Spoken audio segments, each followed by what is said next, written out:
السلام علیکم دوستو۔ 14 اگست پاکستان کی تاریخ کا وہ عظیم دن ہے جب بر صغیر کے مسلمانوں نے ایک آزاد ملک حاصل کیا۔ لیکن کیا آپ جانتے ہیں کہ پاکستان کے بننے کے بعد وہ کون سا شخص ہے جس نے پاکستان کا جھنڈا سب سے پہلے لہرایا؟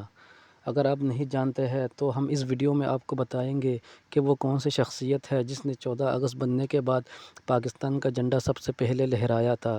اگر آپ ہمارے چینل پر نئے ہیں تو آپ سے گزارش ہے کہ چینل کو سبسکرائب کریں اور ویڈیو کو لائک اور شیئر کریں۔ 14 اگست 1947 کو پاکستان دنیا کے نقشے پر ایک آزاد ملک کے طور پر ابھرا۔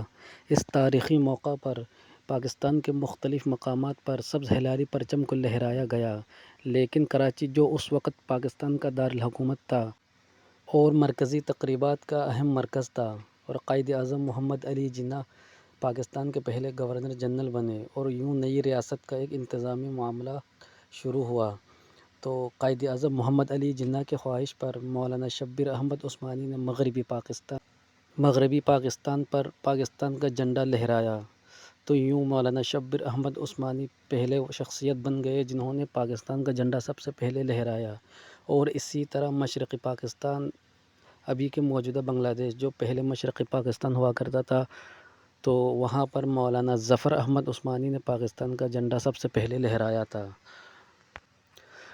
دوستو، آج جب ہم 14 اگست 2026 پاکستان کے یوم آزادی کے طور پر منا رہے ہیں، تو ہمیں ان لوگوں کو بھی یاد کرنا چاہیے جنہوں نے قیام پاکستان کے لیے اپنا گھر، اپنی جان اور مال سب کچھ قربان کر دیے۔ تو ہمیں بھی ان لوگوں کو ضرور یاد کرنا چاہیے۔ اللہ تعالیٰ سے دعا ہے کہ اللہ تعالیٰ ہمارے پیارے پاکستان کو امن، ترقی اور خوشحالی عطا فرمائے۔ اگر آپ کو ہمارا ویڈیو پسند آئے تو چینل کو سبسکرائب کریں، ویڈیو کو لائک کریں۔